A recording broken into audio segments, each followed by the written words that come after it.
Dana White has announced that Khamzat Chimaev will officially be defending the middleweight title against Sean Strickland at UFC 328 on May 9th. Fun card, and obviously the main event is the fight that people have been waiting for a long time. Strickland looked incredible in his last performance, and you know, how much security do you think we're going to need from Chimaev? Quite a lot, Dana. You need to hire some extra people. Nasruddin Imavov, who is currently on a 5-fight winning streak, reacted to not getting the title shot. He wrote, "To those who support, it's coming. The others, it's coming too."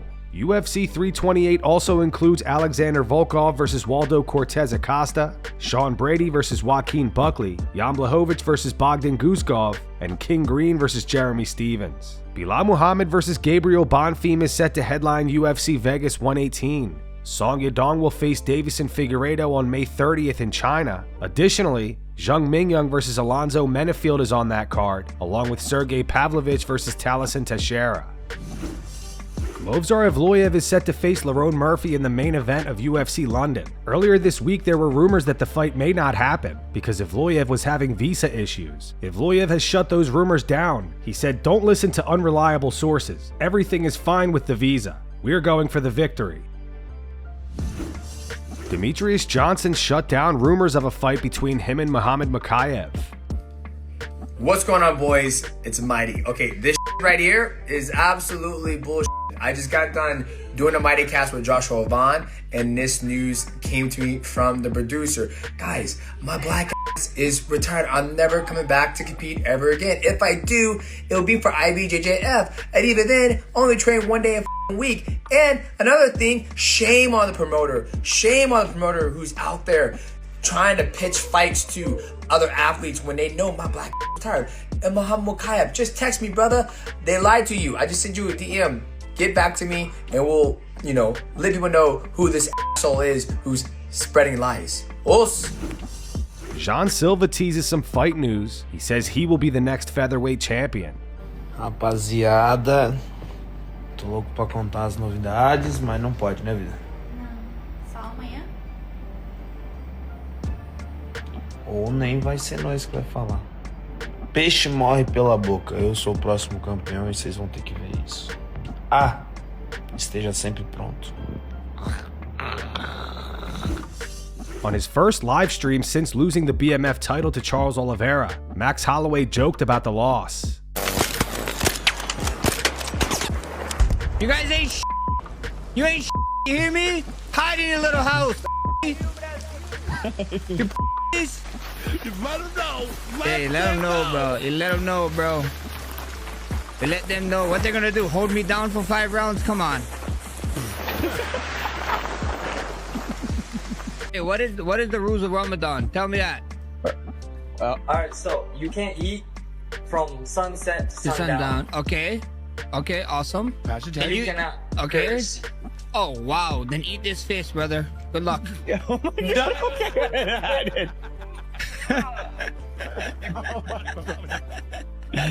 Come here. I got you, bro. I didn't mean to do it. Come here. Do you want a streamer? I am a famous streamer called your mom. Goodbye. Nice. Goodbye, bro. Kamaru Usman believes Sean Strickland's style could actually test Khamzat Chimaev. The two aren't scheduled to fight just yet, but there are rumors of them meeting at UFC 328 on May 9th. Usman has fought both men before. He faced Strickland back in 2017 when Sean was still competing at welterweight, winning the fight by unanimous decision. Usman also fought Khamzat in 2023, losing a close majority decision, though many felt that if the fight had been 5 rounds, Usman might have pulled off the win. I've always said this, Strickland is extremely tricky to hit because everyone gets into the sport, is fighting, and then everyone swings at people's heads and try to take off their heads.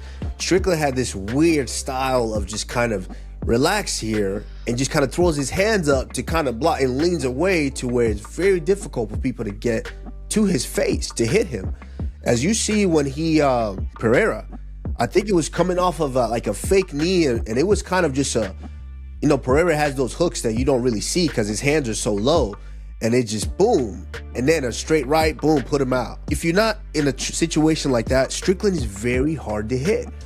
Now, with what everyone sees with Khamzat, I don't know if you've been put in this situation yet. I don't think you've been in that fight, Bo. But you can be put in a situation where your go-to move does not work. And you're forced to show your whole arsenal. Because we all train stand-up. I'm sure on the mitts you look damn good. But then when you get out there and you have to mix it, it doesn't look as fluid. And I think that's the same thing with Khamzat. So Khamzat goes out there and he has this one tool that he uses and he could just dominate everybody. When he's focused on just using that tool and it doesn't work, then he looks bad in other places. Khamzat has really good striking, like really good. Let's not forget, it was one shot, put someone away at one point. But Khamzat can strike too. And now we're seeing videos of him going with light heavyweights. You know, so I think it's a mentality thing. If he can switch the mentality to be just a free mixed martial artist to where it's not just, I have to get this guy down, I have to hold him down, or else I might lose this. I think we really start to see that arsenal. And I think this could be that fight to make it happen. Because we know if you can't get Strickland down and he starts marching downhill, it's a problem. Curtis Blaydes reveals the fights he's most proud of in his MMA career. Out of all your wins, which one would you brag about? Junior Dos Santos, Mark Hunt, Alistair. Those are the big ones.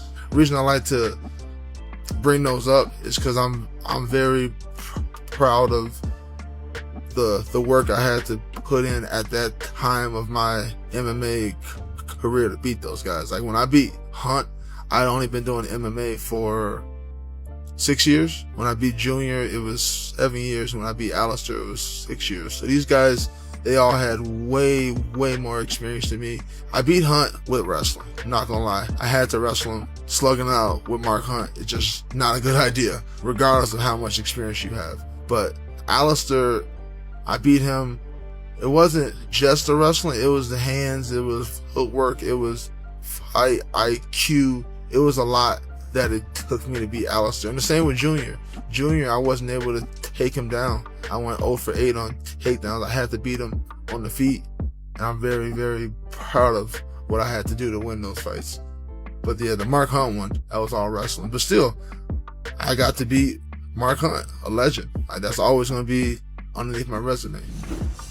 Khalil Rountree went off on both Sean Strickland and Anthony Hernandez. Khalil said they made like it seemed there was bad blood heading into the fight, and like it was going to be a bloody war. According to Khalil, the fans got duped because the two ended up showing respect to each other for most of the fight. Sean ended up winning by TKO in the 3rd round. I think a lot of people got caught up into the hype of this fight, and like there was a lot of trash talk from both sides, but then there was a lot of like high fives and smiling and hugging in between rounds. Like I just don't get it.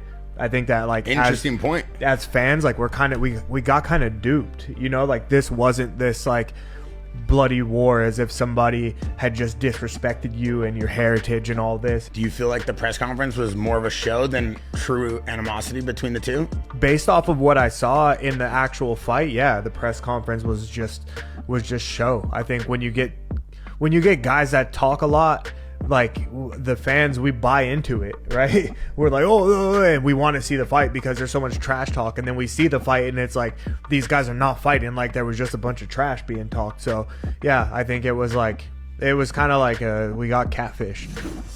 Belal Muhammad compares the UFC White House event to the Hunger Games. I mean, obviously people are gonna hate, people are gonna argue, but they're fighting at the White House. I mean, it's not open to the public, not open to real fans. When I picture the people that are there watching, I picture like the Hunger Games, the first one when, I don't know if you guys watched it, Katniss was like at the tryout, and then all like the rich like snobby people were at the top, not paying attention to her, and they're just talking, and then she had to like shoot the arrow through the pig.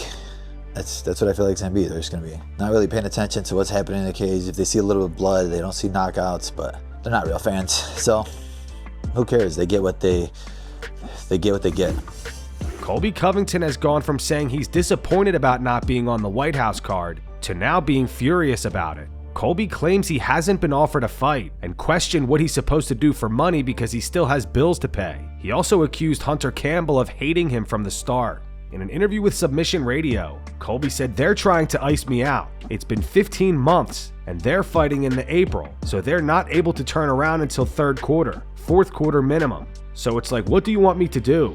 You want me to just sit here and twiddle my thumbs and play with myself? Like, what the f am I supposed to do to earn money, dude? I want to pay my bills, man. I have a lot of bills, so it just sucks, man. I feel so disrespected by the company after everything I've done for them. Put the company on my back for the events that I promoted, sold out Madison Square Garden, top 10 gates of all time, what I did in Brazil, putting my life on the line for their company to make them money when I was getting paid peanuts, $30,000 when I made them tens and hundreds of millions of dollars. So it sucks. I just feel disrespected. Hunter's hated me from the start. He's never liked to deal with me, but he's had to deal with me because I was their biggest star in the welterweight division. So they just lost their biggest star and it sucks I can't get fun fights. Why can't I get another guy around my age that's a legendary fighter that adds to my resume?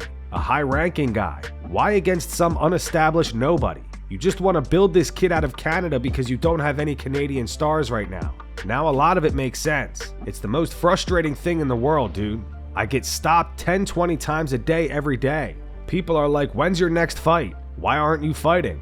I'm like, bro, I have no control over if I'm fighting or not. I call Hunter every week and I'm like, dude, can I get a fight? He's like, where's the fight? What's the next matchup you want? He said, oh, I don't have anything yet for you. What can I do, man? I just have to stay patient. All I can do is control what I'm in control of. I just think that the UFC's checked out. They got the $8 billion from Paramount. They don't care about putting on the best exciting fights. They're getting guaranteed money. So they'd rather stick a guy out there that's making 10 and 10K than stick a guy out there like me who makes big money. That's just what it is. I'm just over the UFC, you know? I did my time there. I might fight another fight there, wait for that winner, but after that, I don't know. I'm just all in on Real American Freestyle. Bo Nickal saw this interview and responded to Colby. As you guys know, Bo has been saying that Colby was offered to fight him on the White House card, however, Colby declined. Bo is now set to face Kyle Daukaus. He wrote, Colby, I haven't signed a contract yet. We can still make this happen. In all honesty, I do think you deserve to be on the White House card. If you want to fight, we can both call Hunter together and make it happen.